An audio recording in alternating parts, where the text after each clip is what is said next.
Hello, everyone, and welcome back to Keelan Trading Cards. So, today I thought I'd do something different.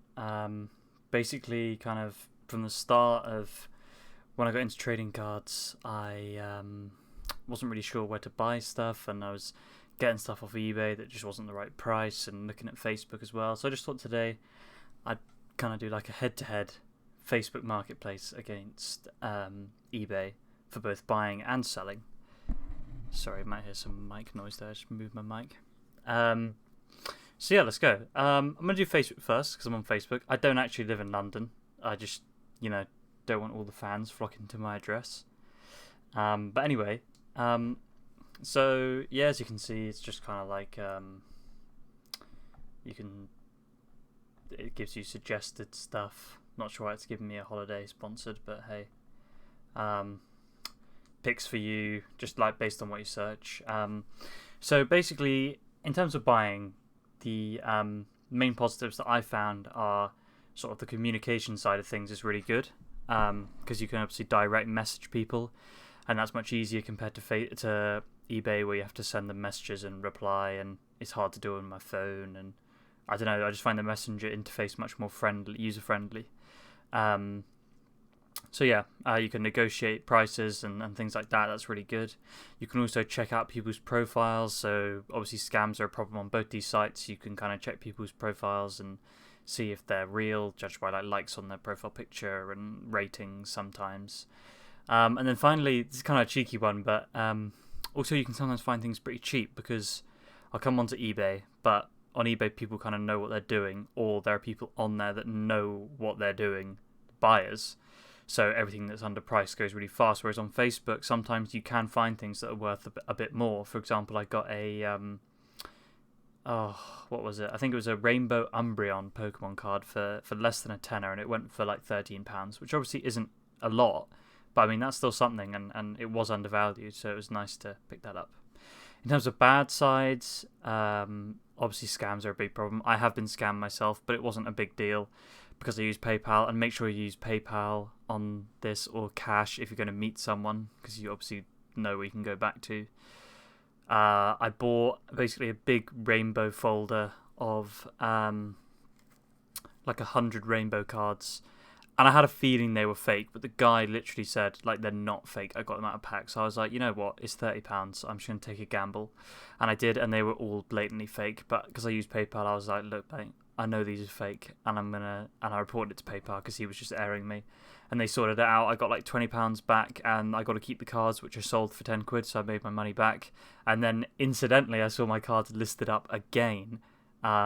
The fake ones, and they were listed as real from the guy who I sold them to, I think. So yeah, I mean that's not ideal, but that's kind of the problem with Facebook Marketplace. Also, most things are collections, so you'll need some kind of car to go and pick things up, and that can be a bit annoying. And also something that really annoys me is so many people, like, look at this one, like free.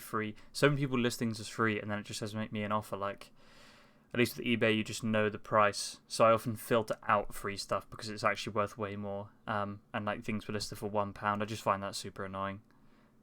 Might just be me complaining, but oh well. In terms of selling, I'd say the main positives are, again, communications, talking to buyers. It's so easy. You can just set it up for collect, and they collect it with cash, and that's that. That's super good. And probably the main positive is, I think if you have a business or something, you do have to pay tax, but I obviously don't. Is you don't have to pay tax on sales, whereas on eBay you've obviously got the 10% tax, so you can lose a lot of money there. The cons, I guess, are there's less exposure, which means things can often go for less than they're actually worth. So I usually kind of try and sell it on Facebook to avoid the tax, and then if I can't get a sale, I'll go to eBay. I've written down annoying people. So this is people who message you saying they'll come and buy it, and then they just air you. People who are negotiating with you and they just ignore you. People who say they're interested and you reply and then they just don't reply. Like that kind of thing happens. And then also scammers, but I mean no different to eBay there. Okay, so now to eBay. If I flick over, so I mean, as you can see already, I've got a lot of basketball cards on eBay, and that kind of brings me round to one of my first positives for eBay, and that's there's a lot more variety on eBay, so you can often find a lot more stuff. And on Facebook, I just cannot find any basketball cards because they're international. On eBay, I can find a few in the UK, and I can access the international market, which has obviously got big delivery fees usually, but I don't really go for them if they're too much, like over £10. I'm not really going to pay that.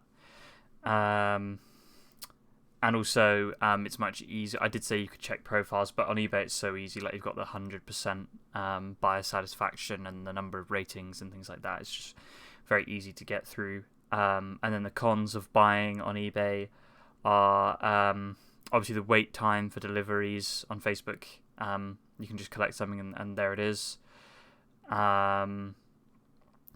Scams, so people who buy and then just never pay, like that's. But I mean, it doesn't really matter comparing the two really, because there's scams everywhere. So lots of competition, like I mentioned earlier. So finding a bargain on eBay is hard, and obviously the bid system means that you can get outbid at the end if people really want things. And then in terms of selling, there's obviously more money in it because there's more exposure. But then on the negative side, there is the tax, and for selling as well, people don't pay. Oh, sorry, for buying I meant like you buy something and then they send you the wrong item or something. And for selling, I mean, is when like people buy your item and they just don't pay and you have to cancel it and do it all over again, which did happen to me. And sort of the main negatives for me, and this sounds really lazy, is just like packaging and doing all that. Like it does take time, and Facebook Marketplace is just much easier. So for me, the big difference is convenience. So I mean, that's kind of everything that I wanted to go through. Let me know which one you prefer in the comments. And for me, I prefer Facebook Marketplace. I'll sell on Facebook Marketplace if I can, and then I'll go to eBay if I have to. For example, I've got a Nintendo DS Heart Gold that's not selling at the moment, so I might, and a PSA 8 2017 card, so I might send those over to eBay if they don't sell soon. But I might wait it out because I'm very lazy.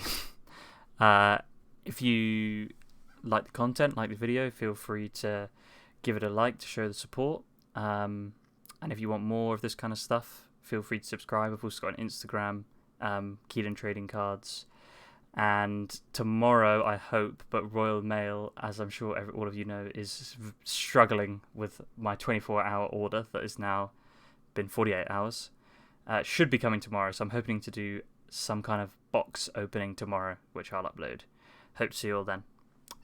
Bye.